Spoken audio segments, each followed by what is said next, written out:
नजर डालते हैं अभी तक की सुर्खियों पर। राजौरी में फोर्सेस और मिलिटेंटों के बीच झड़प। ऑपरेशन के दौरान 5 फौजी एहलकार जाँ बहक, 3 मजीद जख्मी। कंडी में मजीद फोर्सेस तलब।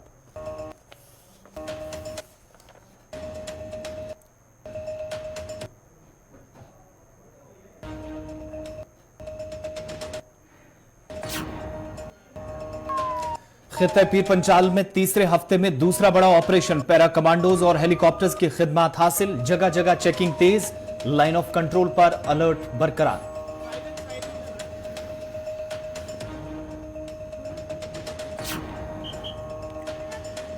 जम्मू कश्मीर की ताजा सूरत हाल पर वजारत दाखिला की नजर। राजौरी हमले पर अहम शख्सियात का इजहार गम।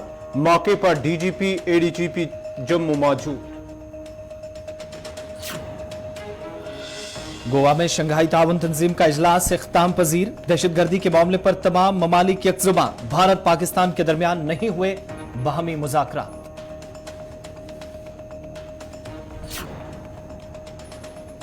नरवाल कटरा धमाकों के मुलजिम के घर पर चला बिल्डोजर। इंतजामिया और पुलिस ने आरिफ शेख के घर को किया मिसमार। अमन कानून की सूरत हाल बिगाड़ने का आरिफ पर है इल्जाम।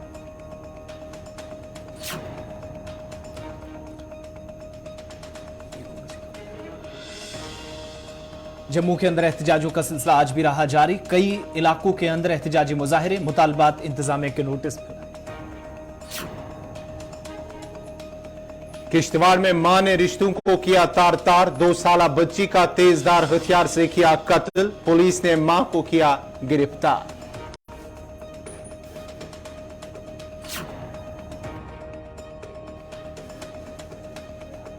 और अब पेश है खबरों की तफसील। सबसे पहले बात राजौरी की। सरहदी जिला राजौरी में फोर्सेस और मिलिटेंटों के दरमियान झड़प में 5 फौजी एहलकार जाँ बहक।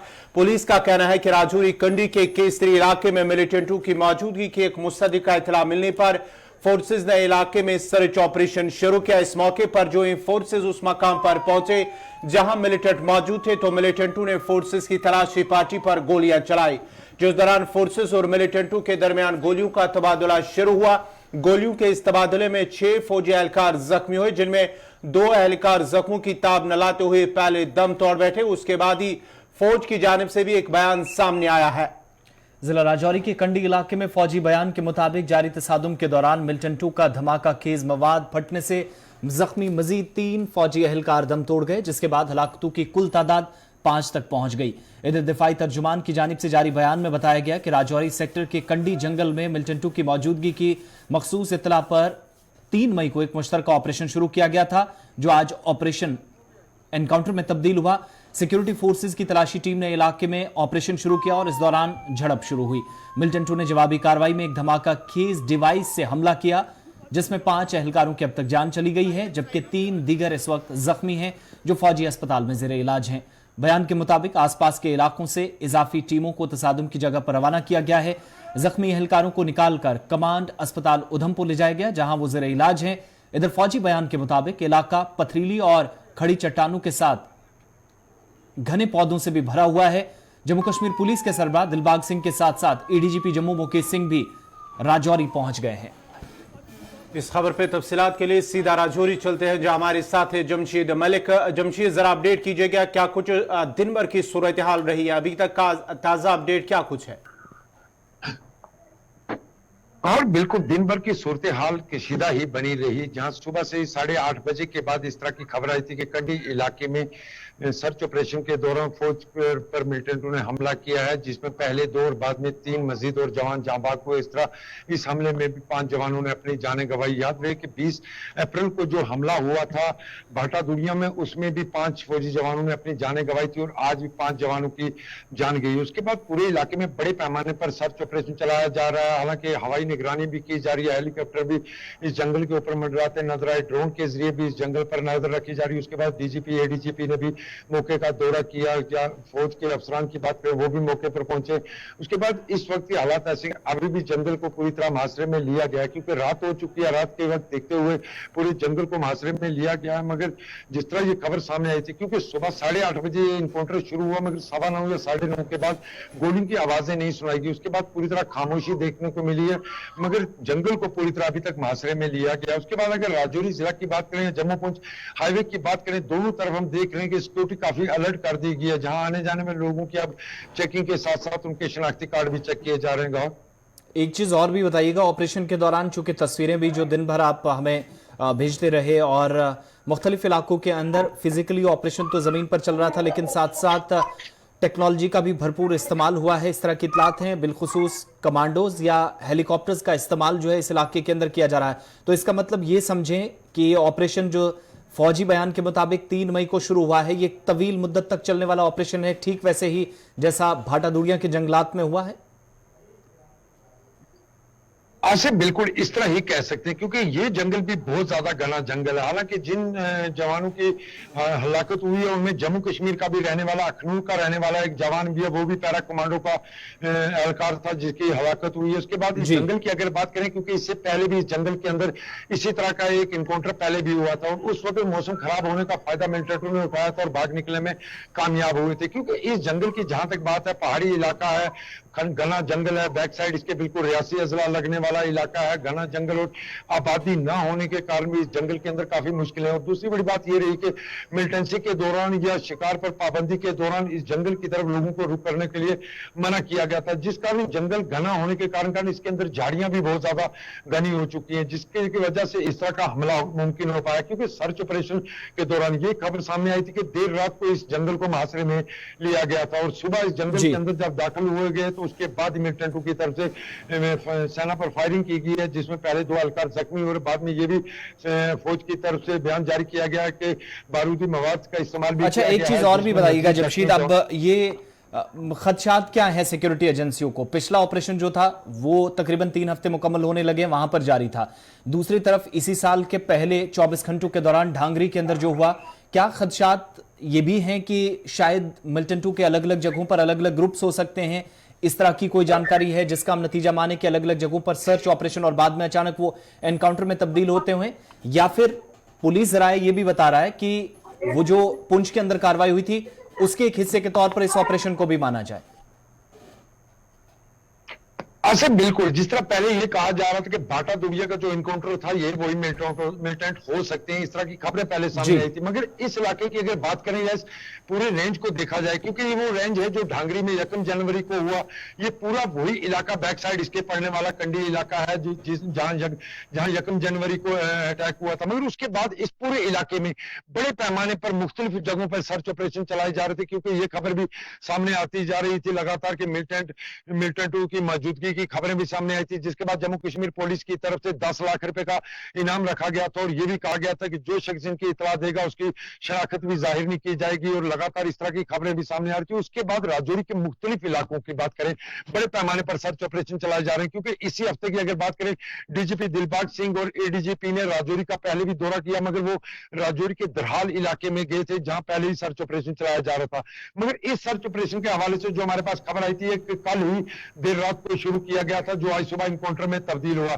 हालांकि इसके अलावा भी अगर बात करें राजौरी के कई इलाके हैं या पुंछ के कई इलाके हैं जहां सर्च ऑपरेशन लगातार चलाए जा रहे थे, मगर ये सर्च ऑपरेशन अचानक आज सुबह इनकाउंटर में तब्दील हुआ। मगर अभी भी इस जंगल के अंदर कितने मिलिटेंट हैं, किस तंजीम से इनका ताल्लुक है, यह कहना बहुत ज्यादा मुश्किल होगा, क्योंकि अभी तक जिस तरह सुबह मिलिटेंटों के साथ कंटेक्ट हुआ था फौज का, जहां इनकाउंटर हुआ उसके बाद कोई कंटेक्ट नहीं हो पाया, उसके बाद फायरिंग भी नहीं हो पाई। जमशीद जरा ये भी बताएगा, क्योंकि हमने देखा है जब ये सुबह ऑपरेशन शुरू हुआ है, एनकाउंटर शुरू हुआ है, उसके साथ ही हमने देखा है कि जो राजौरी के इस इलाके की ओर जाने वाले रास्ते हैं, चाहे कंडी की बात करेंगे, केसरी की बात करेंगे, तो मुख्तलिफ मकामात पर जो नाके लगाए गए थे, क्या अभी भी वो नाके वहां पर है या किसी को वहां से जाने की इजाजत? क्योंकि कुछ ऐसे रास्ते हैं जिन पर जो है ट्रैफिक भी मुअत्तल किया गया है, उस हवाले से क्या कुछ अपडेट है? और सुबह भी हमने दोपहर में भी देखा है कि इंटरनेट खदमात को भी मुअत्तल किया गया था, बाद में जिसे बहाल किया गया है। गौर बिल्कुल, पहले इंटरनेट खिदमत की बात करें, कुछ देर के लिए इंटरनेट खिदमत बंद कर दी गई थी, जिसको तकरीबन 1 या 1.5 घंटे के बाद दोबारा बहाल कर दिया गया था। मगर इस शाहरा की जहां तक बात करें, कोटरंका बुदल को राजौरी से जोड़ने वाली ये शाहरा है जिस पर काफी ट्रैफिक होती है, मगर आज इसको तकरीबन दिन भर बंद रखा। तकरीबन से दोपहर अगर ये कह सकते हैं 3 बजे 4 बजे के बाद इस शाहरा पर गाड़ियों की आवाजाही को बहाल कर दिया गया था, क्योंकि इस पूरे निचले इलाके को पहले सैनिटाइज किया गया। सैनिटाइज करने के बाद इस शाहरा पर गाड़ियों की चांदोरा को बहाल कर दिया गया था, क्योंकि जंगल का बिल्कुल साथ लगने वाला इलाका है। इस जंगल के इलाके के अलावा भी सुबह जिस तरह मैंने कहा कि वहां के कुछ मकामी लोगों ने यह भी कहा था कि केसरी हिल इलाके के साथ साथ निचले इलाकों से भी फायरिंग की आवाजें सुनाई दी गई हैं। उसको देखते हुए पहले इस इलाके को पूरी तरह सैनिटाइज किया गया, उसके बाद गाड़ियों की आवाजाही को बहाल कर दिया गया। मगर जिस तरह नाकों की बात है, चेकिंग का सिलसिला इस वक्त भी राजौरी के मुख्तलिफ इलाकों में, चाहे वो जम्मू पुंछ हाईवे की बात करें या कंडी के इलाकों की बात करें, इन इलाकों में इस वक्त भी चेकिंग का सिलसिला लगातार ही जारी है। जमशीद, इस वक्त additional director of police Mukesh Singh जो कि करीब 3 घंटा पहले ही वहां पर पहुंच गए थे और उसके बाद पुलिस सरबराह भी पहुंचे हैं, तो क्या उनका भी वहां इस तरह की इतलात हैं कि वहीं पर वो आज कयाम करेंगे और सारी सूरत हाल पर ब्रीफिंग भी अफसरान से ली जाएगी और ऑपरेशन कितना खींचेगा ये शायद एक खाका भी तैयार किया जा सकता है रात भर बैठ के? ऐसे बिल्कुल, क्योंकि पिछले कुछ दिनों की अगर हम बात करें, खिताई पीर पंचाल में मिलिटेंसी की वारदातों में काफी इजाफा हुआ। 20 अप्रैल को भाटा दुनिया में इस तरह का मामला सामने आया था। उसके बाद अगर लगातार बात करें कि चंद रोज पीछे चले जाएं, डीजी और एडीजी दोनों ने राजौरी का दौरा किया था और खास करके दहाल इलाके का, जहां सर्च ऑपरेशन बड़े पैमाने पर चलाया जा रहा था और वहां भी उस दिन वो वापस लौट गए। हालांकि उस दिन मौसम बहुत ज्यादा खराब होने के बावजूद भी डीजीपी और एडीजी दोनों यहां पहुंचे थे। उस दिन ये कहा जा रहा था कि पहले खबर आ रही थी कि कोई बड़ी खबर सामने आ लिया, मगर यह देखा गया था कि उस जंगलात जहां सर्च ऑपरेशन चलाया जा रहा है उस जंगलात का मायना किया था और वापस चले गए थे। मगर आज के हवाले से जिस तरह अभी तक खबर आ रही है कि अभी तक दोनों अफसरान जो डीजीपी हो या एडीजी हो अभी तक राजौरी है, क्योंकि यह भी सामने खबर आ रही है कि पुलिस सरबराह की और सेना फौज के अफसरान के दरमियान भी मीटिंग हो सकती है, क्योंकि आगे का कोई राय अमल तैयार किया जाएगा। उसकी बड़ी वजह यह है कि राजौरी के मुख्तलिफ इलाकों में पिछले कई दिनों से सर्च ऑपरेशन का सिलसिला देखने को मिल रहा था और खास करके जब से 1 जनवरी के बाद राजौरी के अंदर हालात काफी कशीदा हुए थे, क्योंकि उन मिलिटेंटों की तलाश के लिए जहां ढांगरी के लोगों की तरफ से भी काफी प्रेशर था, वहीं मकामी लोगों की तरफ से, यहाँ राजौरी के लोगों की तरफ से भी बड़ी आवाजें उठाई जा रही थी कि इन मिलिटेंटों की तलाश की जाए और उनको ढूंढ। अच्छा जमशीद, जब भाटा दुनिया के अंदर ये 20 अप्रैल वाला वाकया पेश आया तो उसके बाद मकामी लोगों से भी पूछताछ, हिरासत में लेने का सिलसिला, क्या इस तरह की कोई एक कड़ी या इस तरह का एक फेस हम देख सकते हैं? इस एरिया के अंदर आबादी भी कुछ एक इलाकों में है, मकामी लोगों से ताउन हासिल किया जा सकता है पुलिस और सिविल हुकाम की जानिब से? ऐसे बिल्कुल, ये जरूर कहना चाहेंगे इसमें कि क्योंकि भाटा दुनिया के बाद 200 के करीब लोगों, 200 से ज्यादा लोगों को डिटेन किया गया था, जिनसे पूछताछ की गई थी, जिसके बाद निसार और कुछ और लोगों को जिन पर इल्जाम था कि उन्होंने मेट्रो को पनाह दी थी, उनके अपने घर में खाने पीने का अरेंज किया था और डीजीपी ने उस वक्त ये भी कहा था कि अभी इसमें कुछ और लोग मुलव्वस हो सकते हैं जिन्होंने ट्रांसपोर्ट का इनके लिए इंतजाम किया होगा। मगर यहाँ कंडी के इलाके की अगर बात करें तो जिस तरह के हालात आज बने, इससे हम ये कह सकते हैं कि यहाँ भी कुछ मकामी लोगों से पूछताछ जरूर हो सकती है। हालांकि जहां ये इनकाउंटर साइड है इसके आसपास आबादी नहीं है, आबादी थोड़ी सी दूर है इस जंगल के इलाके, निचले इलाकों में आबादी है। जहां ये इनकाउंटर हुआ उस जंगल के अंदर आबादी नहीं है, मगर उससे ये हम कह सकते हैं कि इस इलाके में जरूर कुछ लोगों से पूछताछ की जा सकती है, क्योंकि अगर मिलिटेंट यहां पहुंचे तो कैसे पहुंचे, क्योंकि फौज को जिस तरह देर रात को इस तरह की इतला महसूल हुई थी जिसके बाद ये सर्च ऑपरेशन शुरू किया गया था, इसका मतलब हम ये मान के चल सकते हैं कि इस इलाके से भी कुछ मकामी लोगों से पूछताछ। जमशीद, आखिर पर आपसे जानना चाहेंगे, क्योंकि पुलिस का मानना है कि मकामी लोगों की मदद के बगैर इस तरह के जो ऑपरेशन है, मिलिटेंट हमले हैं, मुमकिन नहीं है। इस हवाले से क्या माना जाए कि अगले जो चंद आने वाले दिन है वहां पर भी इस तरह की जो है देख सकते हैं पुलिस की जानिब से लोगों की गिरफ्तारियां, या पुलिस इस हवाले से मजीद क्या कुछ कह रही है कि लोगों के ताउन से या लोगों की मदद के बगैर ही इस तरह का मिलिटेंट हमला नहीं हो सकता? मगर बिल्कुल, पिछले अगर 10 साल पीछे चले जाएं तो जम्मू खिताई पीर पंचाल के हालात काफी कशीदा थे और उस वक्त लोकल इन्वॉल्वमेंट बहुत ज्यादा होती थी। मगर 10 साल के बाद राजौरी और पुंछ के हालात बिल्कुल नॉर्मल पर लौट आए थे और मिलिटेंसी फ्री इलाके करार दिए गए, तो उसके बाद लोकल सपोर्ट देखने को नहीं मिल रही थी। मगर इक्का दुक्का अगर बात करें, जरा भाटा दुनिया के अंदर इक्का दुक्का एक खबर इस तरह सामने है कि एक शख्स की तरफ से उनको पनाह दी गई, उसकी फैमिली पूरी उसमें पनाह देने में शामिल थी। इस तरह अगर यहाँ की बात करें तो यहाँ भी लोगों से पूछताछ जरूर हो सकती है, क्योंकि ये जंगल, इस जंगल के अंदर भी अगर वो लोग कब से थे, कहां से इनके लिए खाना पीना आ रहा था, ये चीजें जरूर देखने वाली होंगी। और इसको लेके जमशीद, रोकना चाहूंगा, एक चीज आपसे जानना चाहूंगा, क्या इस तरह की कोशिश है कि खिते पीर पंचाल, चाहे पुंछ की बात करेंगे, राजौरी की बात करेंगे, मिलिटेंसी को वहां पर एक बार फिर रिवाइव करने की कोशिश या साजिश हो सकती है? गौरव बिल्कुल, अगर कुछ अर्सा पीछे भी चले जाएं, जिस तरह हम कहें कि वादी कश्मीर के अंदर हालात काफी बेहतर हो चुके हैं पहले को लेकर, उसमें जितने वादी के अंदर हालात बेहतर हो जा रहे हैं उतने ही सुबह जम्मू के अंदर हालात खराब होना शुरू हो चुके हैं। जम्मू के अंदर बात करें, जम्मू के अंदर ग्रेनेड की बात करें, ग्रेनेड धमाके हुए, उसके बाद परफ्यूम बम मिलता है, उसके बाद अगर बात करें हाईवे जम्मू श्रीनगर हाईवे पर एक मिलिटेंट को मार गिराया जाता है, एक ट्रक के बीच में से कई बड़ी वारदातें हुई। उसके बाद राजौरी वापस लौटते हैं जहां आईडी मिलने की खबरें सामने आई, या उसके बाद पुंछ के अंदर की बात करें या लाइन ऑफ कंट्रोल की बात करें, लाइन ऑफ कंट्रोल से इस तरह की खबरें भी सामने आई जहां दरअंदाजी की कोशिशें हुई और ड्रोन के इस्तेमाल से हथियार के साथ साथ पैसा या ड्रग्स भी भेजी गई है। इस तरह की खबरें अब खिताब पीर पंचाल से आए दिनों सुनने को मिल रही है। मैं 2021 से पहले, ये पिछले 2021 से पिछले 10 सालों की बात करें, हालात बिल्कुल नॉर्मल हो चुके थे बिल्कुल। अब उसके बाद हालात दोबारा कशीदा होने शुरू हुए, क्योंकि भुतड़ो कोटरंग का ये वो इलाका है जहां इससे पहले भी अगर बात करें पुलिस स्टेशन के बिल्कुल नजदीक 2 आईईडी ब्लास्ट होते हैं। उसके बाद राजौरी के अंदर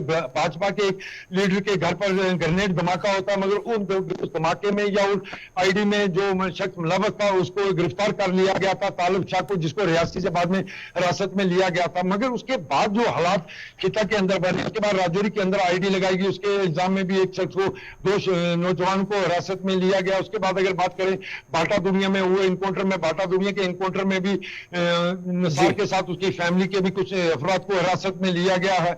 मगर इन इलाकों की बात करें, जिस तरह लोकल सपोर्ट की बात करें या लोकल सपोर्ट इन लोगों को मिलती है, वैसी सपोर्ट अब इन लोगों को नहीं मिलती। मगर ये जरूर बार बार खबरें सामने आती थी कि इन इलाकों में सरगर्म में जमशीद बहुत बहुत शुक्रिया। फिलहाल वक्त हमारे पास इतना ही है, लेकिन ओवरऑल बात करें तो ऑपरेशन इस वक्त भी जारी है, जब जमशीद अपडेट कर रहे हैं मुख्तलिफ इलाकों के अंदर। लेकिन इसे लेकर एसयू के इजलास में भी काफी ज्यादा आज बहस भी हुई, बात भी हुई, सवाल जवाब का सिलसिला भी। ब्रेक के उस पार की खबर आपको बताएंगे। फिलहाल राजौरी के ताल्लुक से जो खबर है, ऑफिशियली 5 फौजी एहलकारों की जान चली गई है और साथ साथ 3 अफराद जख्मी हैं। मजीद फोर्सेस तलब करके चेकिंग का सिलसिला तो जारी है। इसके साथ ही अगर हम बात करेंगे तो जम्मू कश्मीर के एलजी मनोज सिन्हा के साथ साथ मुख्तलिफ जो शख्सियात हैं, सियासी शख्सियात, उनकी जानिब से भी इस हमले पर इजहार अफसोस किया गया है। और साथ ही साथ जिनमें गुलाम नबी आज़ाद है, सजाद लोन है, महबूबा मुफ्ती है, और साथ ही साथ नेशनल कॉन्फ्रेंस के नायब सदर उमर अब्दुल्ला, अल्ताफ बुखारी, उन्होंने इजहार अफसोस किया। ट्वीट करते हुए उन्होंने इस हमले की मजम्मत की है। चलिए, वक्त यहां पर छोटे से ब्रेक का है, खबरें और भी हैं, फौरन हाजिर होते हैं।